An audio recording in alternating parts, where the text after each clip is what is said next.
Button बजाने निकले हैं, सिंध बजाने निकले हैं।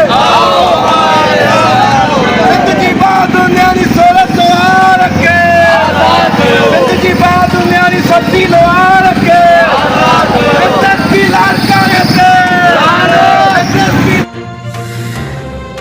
जी नाज़रीन, लाड़कानो पुलिस पारां शहीद हिदायत लोहार जे नियाणियुनि ऐं क़ौमी कारकुननि मथां तशद्दुद ऐं गिरफ़्तारी ख़िलाफ़ पूरी सिंध जी कराची सचल ॻोठ में भी एहतजाज कयो वियो। एहतजाज जी अॻुवाणी सिंध सभा जे सरबराह सिंधी इनाम कई। उन खां अलावा मुख़्तलिफ़ सियासी समाजी पार्टियुनि जे अॻुवाणनि SUP ज़िले ओभर जे नायब सदर खलीलुर रहमान, ज़िले सेक्रेटरी अब्दुल वाहिद मुगरी, क़ौम परस्त अॻुवान ज़मान शाह, नूर डारी, मुदसर सरकी, वक़ार चोलियाणी, वाहिद सिंधी, आसिफ़ चांडियो, सतार ख़ुश्क ऐं ॿियनि सियासी समाजी माण्हुनि वॾे अंग में शिरकत कई।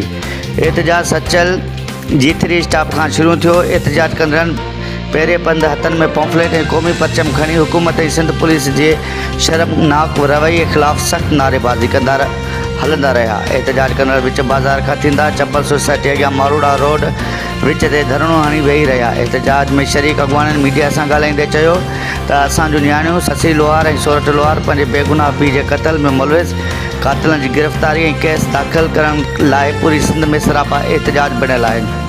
अॼु जॾहिं इन्हनि नियाणियुनि क़ौमी कारकुन ऐं हमदर्दनि सां गॾिजी लाड़कानो जनाह बाग अॻियां परअमन एहतजाज पए कयो त बुज़दिल सिंध पुलिस उन्हनि नियाणियुनि ऐं कारकुननि मथां कड़की पई।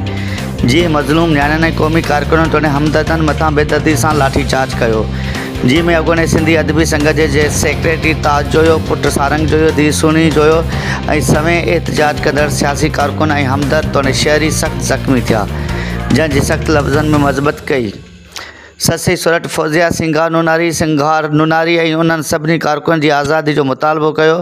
हिननि SSP Larkana, DIG Larkana, SHO Nasirabad ऐं मुलविस इदारनि ऐं ऑफिसरनि ते लानतियूं विधियूं, छो त उन्हनि मज़लूम नियाणियुनि जे पीउ खे, जेको हिकु पेशेवराणे हिसाब सां मास्तर बि हो, त सिंध जो क़ौमी कारकुन बि, जेके 2017 खां वठी खंभियो पियो हुयो, पर जॾहिं उनखे बेदर्दी सां गोलियूं हणी क़त्ल कयो वियो त उन जे कातिलनि जी गिरफ़्तारी ऐं केस दाख़िल करण लाइ उन जे मज़लूम नियाणियूं पूरी सिंध में एहतजाज करे रहियूं आहिनि ऐं उहे चाहिनि थियूं त जहिड़ी तरह असां यतीम थियो आहियूं सुभाणे ॿियूं सिंध जायूं यतीम न थियनि। पर ॾिनल रियासती इदारा उन नियाणियुनि जे परमन एहतजाज मथां तशद्दुद करे हिरासा करण जी कोशिशि करे रही आहे। हिननि वधीक चयो त सिंध जे नियाणियुनि सां हर गैरतमंद क़ौमी कारकुन ऐं सियासी अॻुवान गॾु आहे। जेसीं ताईं नियाणियुनि खे आज़ादु न कयो वेंदो ऐं कातिलनि खे गिरफ़्तार न कयो वेंदो, ओसीं ताईं सिंध जो सभु सियासी समाजी कोपरस पार्टियूं उन नियाणियुनि सां गॾु हूंदियूं ऐं पूरी सिंध में एहतजाज कयो वेंदो। रोड, रस्ता ऐं पूरी सिंध जा शहर बंदि कया वेंदा। रिपोर्ट वाहिद सिंधी, सिंध सचल न्यूज़।